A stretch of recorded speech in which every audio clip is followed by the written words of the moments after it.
Hey guys, this is Neeraj and you watching QTricks. स्वागत है आप सभी का क्यूट्रिक्स 2.0 के इस यूट्यूब चैनल पे।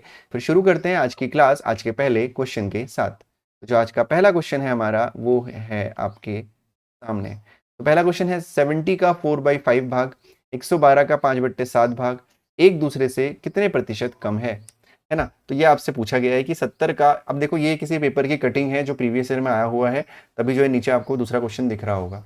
70 का 4/5 भाग 112 के 5/7 भाग एक दूसरे से कितने प्रतिशत कम या ज्यादा कम है। तो यानी कौन सा कम है सबसे पहले हमको वो निकालना है। तो 70 का 4/5 भाग हम पहले निकाल लेते हैं। तो 70 इंटू 4/5 हमने कर दिया। ये हो गया, 5 से इसको कट करेंगे, 14 5 जा 70 होता है, 14 4 जा 56 हो गया। फिर आपका हो गया 112 इंटू 5/7। ठीक है, 7 एकम 7, 4 11, 7 छिंग 42, 16, फिर उसका 16 पंजे 80। तो आपसे पीछे पूछा गया है कि 56 80 से कितना प्रतिशत कम है। एक दूसरे से का क्या मतलब है, यहाँ पे आपको कंफ्यूज करने के लिए यहाँ पे एक दूसरे बोला गया है कि जो कम है कितने प्रतिशत कम। अब कम क्या है, 56 ही तो कम है, यानी 56 is how much percent less than 80। Basically आपको ये निकालना है। अगर हिंदी में बोले तो 56 80 से कितना प्रतिशत कम है। तो कितना प्रतिशत कम के लिए बहुत सारे तरीके यहाँ पे होते हैं। आपको क्या करना होता है, ध्यान दीजिएगा, मैं लिख के बता दे रहा हूँ। जो लोग मैथ्स बैकग्राउंड के नहीं है उनको भी आसानी रहेगी। दोनों तरीके मैं आपको बताऊंगा। आपको क्या करना है, जैसे कि सबसे पहले जो फॉर्मूला होता है जो आपको बुक्स में मिलेगा, नोटबुक्स में, हालांकि मैं वो मेथड रिकमेंड नहीं करता हूँ, लेकिन फिर भी समझ लो। जैसे आपसे बोला गया है कि 56 80 से कितना प्रतिशत कम है, ठीक है ना। तो आपको ये ध्यान रखना है कि आप कंपेयर किससे करो, जिसके साथ से लिखा हुआ है उससे आप कंपेयर कर रहे हो। सिमिलरली अगर इंग्लिश में लिखा होता है क्वेश्चन, ठीक है, तो 56 is how much percent less than 80।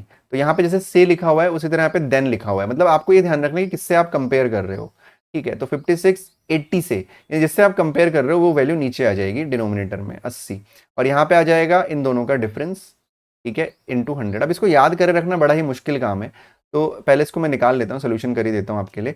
तो पहले 80 में से देखो 56 माइनस करो, तो सब 56 से पहले पहले 60 माइनस कर लो तो 20 बचेगा। फिर आप और 4 माइनस कर लो, है ना।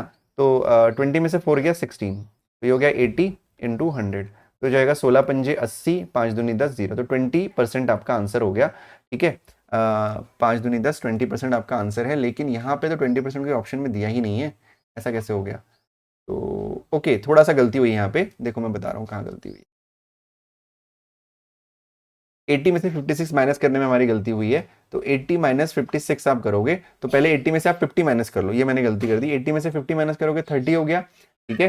5 3 8 होता है, तो 30 हो गया। 30 में से फिर 6 माइनस करोगे तो 24 आएगा, ठीक है। अगर आपको ऐसे दिक्कत है तो ऐसे कर लो, यहाँ पे 10 कैरी ले लोगे, 10 में से 6 गया 4, 7 में से 5 गया 2, तो ये हो जाएगा इंटू 100, ठीक है। 4 से 8 से काट दीजिए, 8 3 24, 8 एकम 8 0, इससे ये कट गया, आंसर आ गया आपका 30%, ठीक हो गया।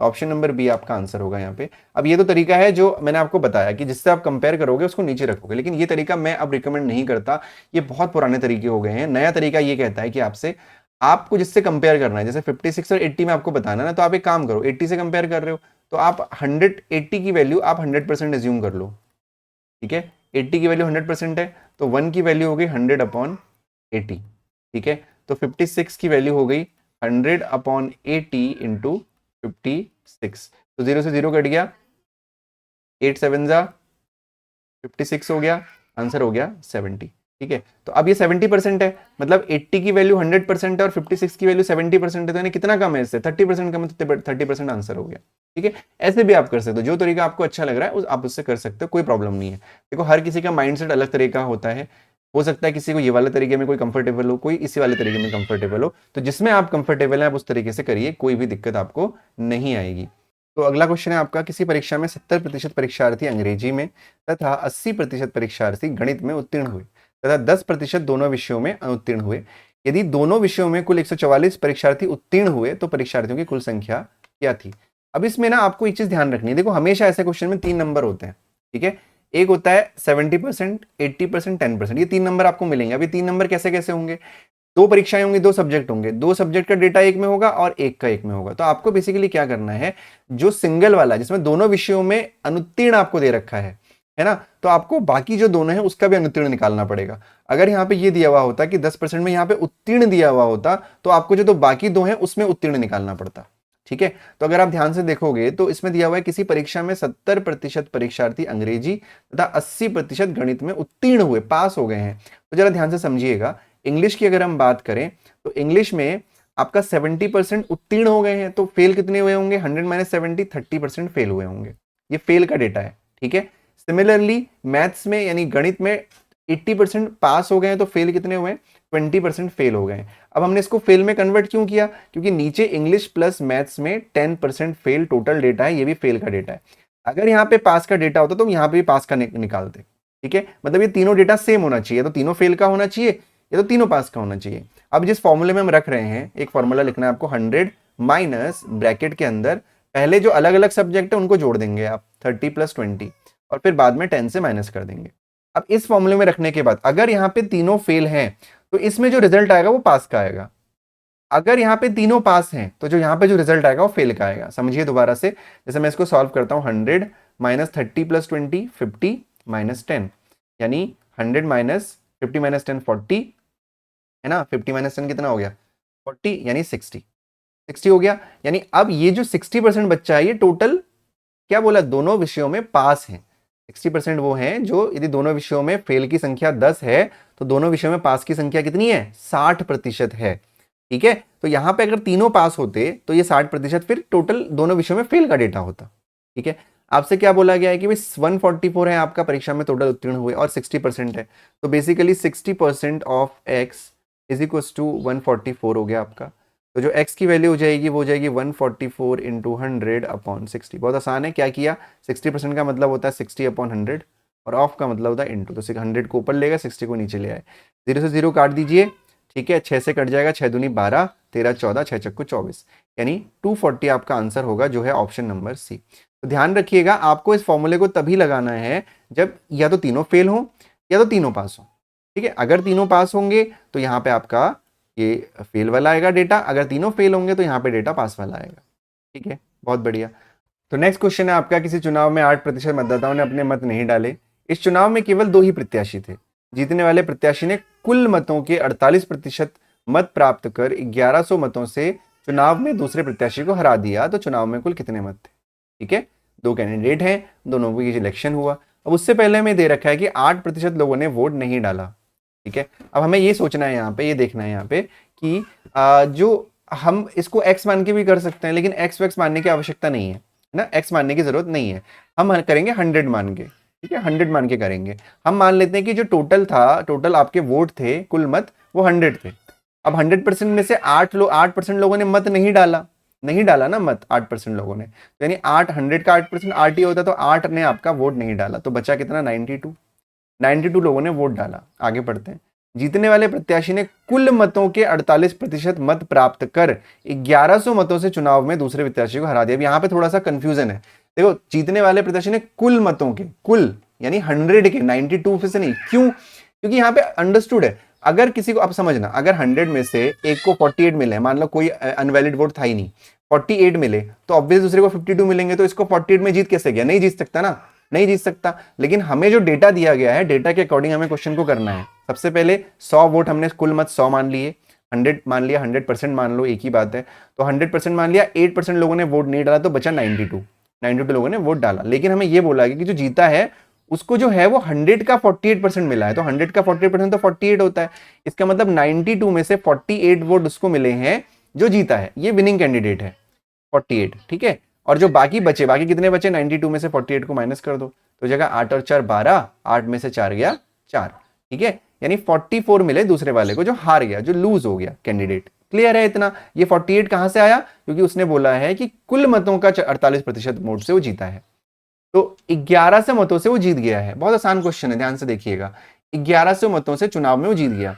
तो अगर ये वाला जो कैंडिडेट है वो इससे 1100 मतों से जीता है, तो यानी इसके इनके वोटों का डिफरेंस कितना होना चाहिए? 1100 होना चाहिए। लेकिन यहाँ पे डिफरेंस है कितना? 4 का डिफरेंस है, 4% का डिफरेंस है। अगर मैं यहाँ पे परसेंटेज लगा दूं तो 4% का डिफरेंस है, तो 4% की वैल्यू हो जाएगी आपकी कितनी? 1100, क्योंकि एक्चुअल वैल्यू तो 1100 है। तो 4% की वैल्यू अगर 1100 है तो 1% की वैल्यू हो जाएगी 1100 बट्टा 4। ठीक है, सिंपल है। अब यहाँ पे मेरे पीछे थोड़ा सा हाइड हो जा रहा होगा, कोई बात नहीं, मैं साइड में कर देता हूँ। तो 1% की वैल्यू 1100/4, आपको 100% की वैल्यू निकालनी है। तो 100% की वैल्यू निकालने के लिए आप क्या करोगे, 1100/4 गुणा 100, तो 4 से काट दीजिए 25, ठीक है। तो 25 गुणा 11 हो जाएगा 27500, यानी 27,500 वोट कुल मत थे, ऑप्शन नंबर डी। अगर किसी को अभी भी इस क्वेश्चन में डाउट है तो ये थोड़ा सा एडवांस लेवल का क्वेश्चन था। इसका जो बेसिक क्वेश्चन है वो नीचे परसेंटेज में मैंने करवा रखा है, एक बार जाके परसेंटेज वाली सीरीज जरूर पढ़ो, क्योंकि ये प्रीवियस ईयर की सीरीज है, इसमें केवल मैं वही क्वेश्चन करवा रहा हूँ। ठीक है, किसी को डाउट हो सकता है क्योंकि थोड़ा सा क्वेश्चन अलग था, इसके बेसिक क्वेश्चन भी आते हैं, तो पहले आपको वो करने चाहिए। ठीक है, चलो जी बढ़ते हैं अगले क्वेश्चन की तरफ। तो जो हमारा अगला क्वेश्चन है वो है, यदि ए की आय 60%, बी की आय के 75% के बराबर है तथा बी की आय ए की आय से x% के बराबर है, तो x का मान क्या होगा। तो चलिए, जैसा जैसा क्वेश्चन में दिया हुआ है वैसा वैसा हम करेंगे। ए की आय का 60%, यानी मान लेते हैं कि ए ये हो गया, ए की आय का 60%, यानी ए गुणा 60/100। बी की आय के 75% के बराबर है, यानी बी गुणा 75/100 हो गया। जैसा जैसा हमें क्वेश्चन में दिया हुआ था वैसा वैसा हमने लिख लिया। ठीक है, तथा बी की आय ए की आय के x% के बराबर है। तो जो बी की आय है वो ए की आय के x% के बराबर है। जो बी की आय है वो ए का x/100 के बराबर भी है। ये आपको दो डेटा दिया हुआ है, तो आपको x का मान निकालना है। तो इस क्वेश्चन में हम क्या करेंगे ना, हमें इस b की वैल्यू को निकालना पड़ेगा a की फॉर्म में। बहुत आसान है। तो सबसे पहले हमारे पास दो अलग अलग चीजें दे रखी हैं, दो अलग अलग स्टेटमेंट है। तो पहले वाले स्टेटमेंट को सॉल्व करते हैं। तो क्या करेंगे हम, पहले वाले स्टेटमेंट को सॉल्व करने के लिए हमें क्या करना है, हमें इस b को यहां से हटाना है, क्योंकि हमें x की वैल्यू निकालनी है। तो हम क्या करेंगे, देखो हम b की वैल्यू निकालेंगे। यहाँ पे आप b की निकालो चाहे a की निकालो, मैं यहाँ पे b की वैल्यू निकाल रहा हूँ। तो मैं इसको रिवर्स कर देता हूँ, यानी b into 75/100 is equal to a into 60/100। ठीक है, तो ये आपका b है। तो b की वैल्यू जब आप निकालोगे तो ये हो जाएगा a इंटू 60/100, तो अपनी जगह पर रहेगा। ये 100 ऊपर चला गया, ठीक है, और नीचे आ गया आपका 75। ठीक हो गया, इतना समझ में आ गया। जो 75 ऊपर था वो नीचे आ गया, जो नीचे था वो ऊपर आ गया। 100 से 100 कैंसिल हो गया। ठीक है, अब यहाँ पे a इंटू 60/75 है, तो इसको आप कट कर सकते हो किससे, 5 से कट कर सकते हो। तो 12 5 जा 60, 15 5 जा 75, फिर आप 3 से कट कर सकते हो, 3 4 जा 12 और 3 5 जा 15।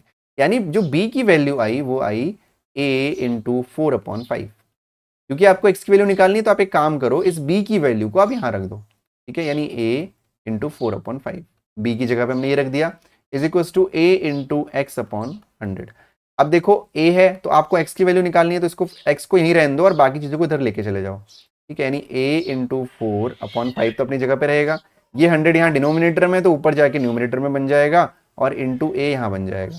ठीक है जी, समझ में आ गया। और इधर तो आपका x है ही है। क्लियर हो गया। अब देखो a से a कट गया है ना, 5 से कट गया, 5 दूनी 10, 0, 4 दूनी 8, 80 आ गया x की वैल्यू। बहुत सिंपल क्वेश्चन था। दो स्टेटमेंट दिए हुए थे, पहले स्टेटमेंट से हमने ये निकाला कि b को हमने a के फॉर्म में निकाला। आप चाहते तो a को भी b के फॉर्म में निकाल के यहां पे रख सकते थे इसकी जगह पे, लेकिन वो ज्यादा डिफिकल्ट होता, आंसर उससे भी आ जाता। ठीक है, तो क्वेश्चन को आपको समझना पड़ेगा। देखो प्रैक्टिस है, maths is only about practice. जितना आप प्रैक्टिस करोगे उतना आपके लिए अच्छा है। ठीक है, चलो बढ़ते हैं अगले क्वेश्चन की तरफ। तो जो अगला क्वेश्चन है हमारा, एक परीक्षार्थी किसी परीक्षा में 20% अंक प्राप्त करके 30 अंकों से अनुत्तीर्ण हो जाता है, परंतु अन्य परीक्षार्थी 32% अंक प्राप्त करके न्यूनतम अंकों से 42 अंक अधिक प्राप्त करता है, तब उत्तीर्ण होने के लिए न्यूनतम अंकों का प्रतिशत क्या होगा। बहुत आसान सा क्वेश्चन है, पहले भी मैं क्वेश्चन करा चुका हूं। अब देखो, जैसा कि मैं हमेशा आप लोगों से कहता हूं कि एक्स वैक्स मांगने का टाइम अब गया है चला। अब एक्स मानने का टाइम आपके सामने नहीं रहा। अब कहाँ पुरानी जनरेशन में हम लोग जी रहे हैं, 2023 में जी रहे हैं, तो नए मेथड से क्वेश्चन करेंगे। कोई जरूरी है कि हम डीएलएड का एग्जाम दे रहे हैं तो हम बैंकिंग वाले या एसएससी वाले मेथड से क्वेश्चन नहीं कर सकते। बिल्कुल हमें उसी मेथड से क्वेश्चन करना चाहिए। ठीक है ना। तो एक परीक्षार्थी किसी परीक्षा में 20% अंक पाके 30 अंकों से अनुत्तीर्ण हो जाता है, परंतु एक अभ्यर्थी को 32% अंक प्राप्त करके न्यूनतम अंकों से 42 अंक अधिक प्राप्त करता है। तो उत्तीर्ण होने के लिए न्यूनतम अंकों का प्रतिशत क्या है। तो हमें क्या करना है, हमें दोनों ही बच्चों को एग्जैक्ट पास करना है। दोनों ही बच्चों को एग्जैक्ट पास करना है। तो उससे फायदा क्या होगा, देखो मैं बता रहा हूं। सबसे पहले तो हम ये मानेंगे ऐसे क्वेश्चन में कि जो हमारा मैक्सिमम मार्क्स आपको सबसे पहले निकालना है, कि जो मैक्सिमम मार्क्स होगा वो आपका 100% होगा। क्या होगा, 100% आपका मैक्सिमम, मतलब अधिकतम अंक जो होंगे उस परीक्षा के, जितने अंकों की परीक्षा होगी वो आपका 100% होगा। ठीक है, ध्यान देना। एक बच्चा है जिसको 20% अंक मिले, कुछ एक्स वैक्स मत मानो। एक बच्चा उसको 20% मार्क्स मिल गए और वो 30 अंकों से फेल हो गया, मतलब उसको 30 नंबर अगर हम और दे दें तो वो पास हो गया, जस्ट पास हुआ, मतलब पास होने से ना एक नंबर कम है ना एक नंबर ज्यादा है, वो जस्ट पास हो गया, ठीक है। सिमिलरली दूसरा जो बच्चा है उसको 32% अंक मिले और उसको 42 अंक अधिक मिले, यानी इसको भी जस्ट पास कराने के लिए, मतलब पास होने से ना एक नंबर ज्यादा ना एक नंबर कम के लिए हमें इसमें से 42 माइनस करना पड़ेगा। ये भी बंदा जस्ट पास है, ये भी बच्चा जस्ट पास है, यानी ये दोनों वैल्यू इक्वल हो गई, सिंपल है ना, इक्वल हो गई। तो हम क्या करेंगे, 20% को इधर लेके जाएंगे, 42 को इधर लेके आएंगे, तो 30 अपनी जगह पर है, जब 42 इधर आएगा तो माइनस की जगह प्लस हो जाएगा और ये हो जाएगा 32 माइनस 20% में, दोनों ध्यान रखिएगा, ठीक है। तो 4 3 7 72 इज इक्वल टू 32 माइनस 20 कितना होता है, 2 में से ये हो गया 20, 0 सॉरी 2 आ गया और ये हो गया 12, यानी 12% की वैल्यू 72 हो गई, 12% की वैल्यू 72 हो गई, ठीक हो गया। अब 12% की वैल्यू अगर 72 है तो अगर आपसे इस क्वेश्चन में पूछा जाता कि आप मैक्सिमम मार्क्स बताओ, है ना, कि आपके अधिकतम अंक, कुछ भी पूछ सकते हैं वो, जैसे यहां पर उन्होंने पूछ दिया कि न्यूनतम अंकों का प्रतिशत, पास होने के लिए जो मिनिमम अंक है वो कितना है, ये आपसे पूछ लिया, तो यहां पे ये भी तो पूछ सकता था कि मैक्सिमम कितने अंक है। तो अगर आपसे मैक्सिमम वो पूछता तो 12% की वैल्यू अगर आप 72 ले रहे हो तो 1% की वैल्यू कितनी हो जाएगी, 72/12 यानी 6, यानी 1% की वैल्यू अगर 6 है तो 100% की वैल्यू कितनी हो जाएगी, 600, 600, यानी मैक्सिमम मार्क्स तो 600 है ना, मैक्सिमम मार्क्स 600 है। तो अब हमें क्या निकालना है इस क्वेश्चन में कि न्यूनतम अंकों का प्रतिशत कितना है। तो अब एक बात समझो, ये बच्चा भी जस्ट पास हुआ है, ये बच्चा भी जस्ट पास हुआ है, अब आपकी मर्जी है, आप वैल्यू इसमें रखो इसमें रखो, अगर आपको इसमें रखना है तो आपको 20% की वैल्यू निकालनी पड़ेगी, अगर आपको इसमें रखना है तो आपको 32% की वैल्यू निकालनी पड़ेगी, क्योंकि ये दोनों ही केस जस्ट पास वाले केस तो हैं और वही आपको निकालना है। तो 1% की वैल्यू अगर 6 है तो अगर मैं 20% निकालूंगा तो इसकी वैल्यू कितनी हो जाएगी, 180 हो जाएगी। कैसे निकाला, 1% की वैल्यू 6 हो गई, देखो ऐसे करेंगे, 1% की वैल्यू 6 हो गई तो 20% की वैल्यू कितनी हो जाएगी, 6 गुणा 20 यानी 120, मैंने गलती से 180 बोल दिया, यहाँ पे 120 होगा, सॉरी हो जाता है कभी कभी, तो 120 हो गई, यानी 120 प्लस 30 कितना हो गया, 3 2 5, यानी 150 अंक कम से कम पास होने के लिए चाहिए। अब इस चीज को आप यहां से भी कर सकते हैं क्योंकि ये भी जस्ट पास है, कैसे भाई, 1% की वैल्यू अगर 6 है तो 32% की वैल्यू कितनी हो जाएगी, 6 गुणा 32 होगी, होगी नहीं होगी, 6 दूनी 12, 6 3 18 और 1 19, 192, यानी 192 में से आप 42 माइनस कर दो, 0 5 1, तब भी देखो 150 आ रहा है, यानी 150 नंबर चाहिए मिनिमम पास होने के लिए। लेकिन यहाँ पे तो हमसे परसेंटेज पूछा गया है, यहाँ पे हमसे, मैं आपको सारी चीजें एक क्वेश्चन में बता दे रहा हूँ।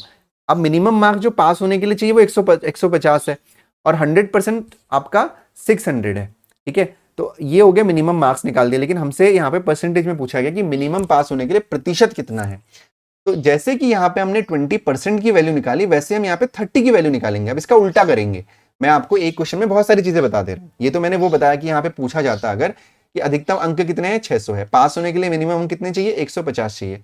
तो यहाँ पे आप क्या करोगे कि 150 600 का कितना प्रतिशत है, 150 600 का कितना प्रतिशत है, उसके लिए क्या करोगे, 150 बट्टा 600 गुणा, ठीक है, 0 से 2 0 से कैंसिल हो गए, तो ये हो गया आपका 3 से काट दो, 3 दूनी 6, 3 पंजे 15, 0, 2 से काट दो 25, यानी 25% आपका आंसर है, ऑप्शन नंबर डी, ठीक हो गया।